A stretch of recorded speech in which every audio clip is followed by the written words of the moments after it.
बच्चों, इस वीडियो में मैं आपको महायज्ञ का पुरस्कार इस कहानी का एक एक्सट्रैक्ट दूंगी और उसके प्रश्नों के उत्तर आप लिखिएगा। सेठ ने आद्योपांत सारी कथा सुनाई। कथा सुनकर सेठानी की समस्त वेदना जाने कहाँ विलीन हो गई। पहला प्रश्न, सेठ जी को खाली हाथ वापस आते देख सेठानी को कैसा लगा? सेठ जी कहाँ गए थे, क्यों, कैसे खाली हाथ लौटे? ये संक्षेप में बताने के बाद आप ये बताइए कि सेठानी बहुत उम्मीद लगाए बैठी थी कि उसके पति पैसा लेकर आएंगे यज्ञ बेचकर, तो उनकी जो गरीबी थी उसमें उनको थोड़ा सा सहारा मिल जाएगा। जो भूखों मरने की नौबत थी वह खत्म हो जाएगी। लेकिन जब सेठानी देखती है कि पति खाली हाथ लौटे हैं तो उनका मन आशंकित हो उठता है और उनको बड़ा दुख होता है। यही इस आंसर में आपको लिखना है। अगला प्रश्न,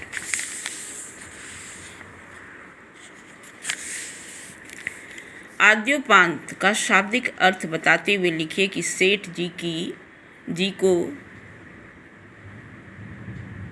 कथा क्यों सुनानी पड़ी। आद्योपांत का मतलब होता है आरंभ से लेकर अंत तक। ठीक है, ये इस शब्द का अर्थ है। सेठ जी से जब पत्नी पूछती है कि उनके खाली हाथ लौटने का कारण क्या है, क्या उनको सेठ नहीं मिले, तब सेठ को शुरू से लेकर अंत तक की सारी कहानी कि कैसे कुंदनपुर जाते समय उन्हें एक कुत्ता मिला, भूखा कुत्ता, और उन्होंने उसे अपनी सारी रोटियां खिला दी। साथ ही जब वे कुंदनपुर पहुँचे तो धन्ना सेठ की पत्नी ने उनसे कुत्ते को खिलाए गए भोजन या कुत्ते को भोजन खिलाकर उन्होंने जो परोपकार का कार्य किया था उसे महायज्ञ बताकर उसे खरीदना चाहा, तो उन्होंने अपने मानवोचित कर्तव्य का मूल्य लेना उचित नहीं समझा। ये बातें यहाँ पर आएंगी। तीसरा प्रश्न, वेदना से आप क्या समझते हैं? सेठानी को वेदना क्यों हुई? यदि आपके साथ ऐसी घटना घटती तो आपको कैसा महसूस होता? वेदना का मतलब होता है दुख, और दुख क्यों हुई थी? क्योंकि गरीबी से वह गुजर रही थी, गरीबी के दिन उन्हें देखना पड़ रहा था, भूखों रहने की नौबत आ गई थी। और ऐसे में जब सेठ अपना एक यज्ञ बेचने के लिए कुंदनपुर जाते हैं और कुंदनपुर से बिना यज्ञ बेचे ही लौट आते हैं, तब उसे बहुत निराशा होती है और बहुत वेदना होती है, दुख होती है। यदि आपके साथ ऐसी परिस्थिति होती, यदि मेरे साथ ऐसी परिस्थिति होती तो मुझे कैसा लगता? क्योंकि सेठानी बहुत उम्मीद बांधे बैठी थी और उसे अंत में निराशा हुई। अगर ऐसी कभी कोई परिस्थिति हो जाती है तो आप कैसा महसूस कीजिएगा? आप भी निराशा महसूस कीजिएगा, आप भी दुख महसूस कीजिएगा। तो इसी बात को आप अपने अनुसार इस बात को आप लिखिएगा। चौथा क्वेश्चन है, महायज्ञ का पुरस्कार। कहानी के शीर्षक की सार्थकता सिद्ध कीजिए।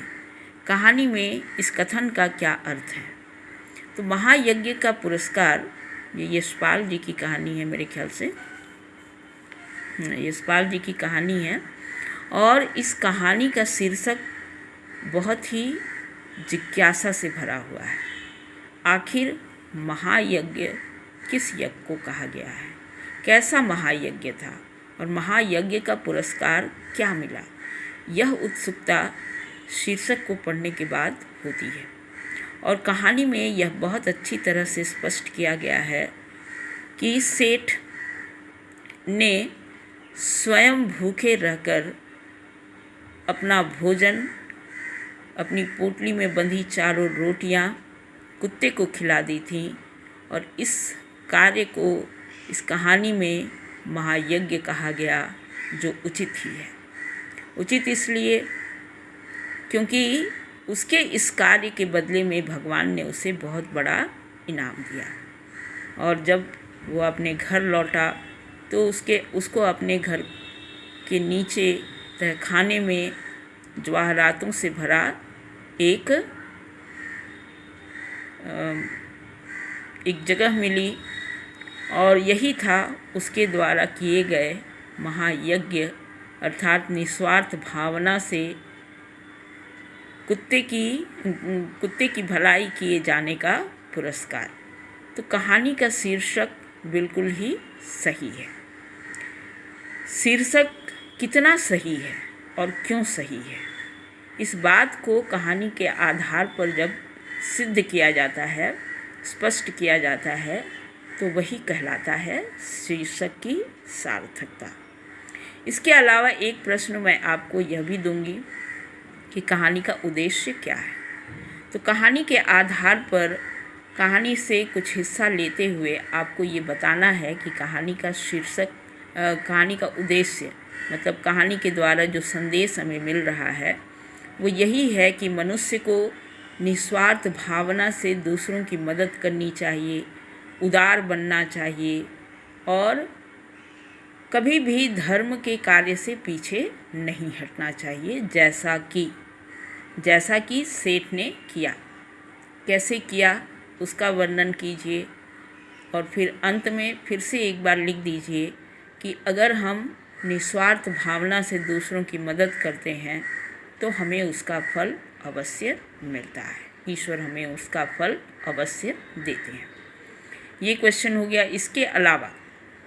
इसके अलावा 2 चरित्र चित्रण आप लिखिएगा, जिसमें से पहला चरित्र चित्रण है सेठ का। सेठ कैसा व्यक्ति था और सेठ में कौन से गुण थे, सेठ ने कौन से कार्य किए, सेठ के व्यक्तित्व में क्या खासियत थी, इन सब बातों का उल्लेख आपको सेठ के चरित्र चित्रण में करना है। और दूसरा चरित्र चित्रण होगा धन्ना सेठ की पत्नी का। तो उसमें बहुत बड़ा नहीं होगा ये, लेकिन महत्वपूर्ण है कि धन्ना सेठ की पत्नी को दैवी शक्ति प्राप्त थी, जिसके कारण वो जान जाती थी तीनों लोकों के बातों को, और इसी कारण उसने यह जान लिया था कि आज सेठ ने कुंदनपुर आते समय एक भूखे कुत्ते को भोजन खिलाकर बहुत ही महान कार्य किया है। सेठ के बताने के पहले ही वो इस बात को जान लेती है, और चूँकि वह बहुत समझदार थी, इसलिए वह उसी यज्ञ को खरीदना चाहती है। ठीक है, तो ये बातें आप धन्ना सेठ की पत्नी के चरित्र चित्रण में लिख सकती हैं। तो ये सारे प्रश्नों के अलावा मैं आपको कहानी का उद्देश्य और कहानी के जो 2 पात्र हैं, सेठ और धन्ना सेठ की पत्नी, इन दोनों का चरित्र चित्रण भी लिखने के लिए दूंगी। आप इसे अपनी हिंदी की कॉपी में लिख लीजिएगा।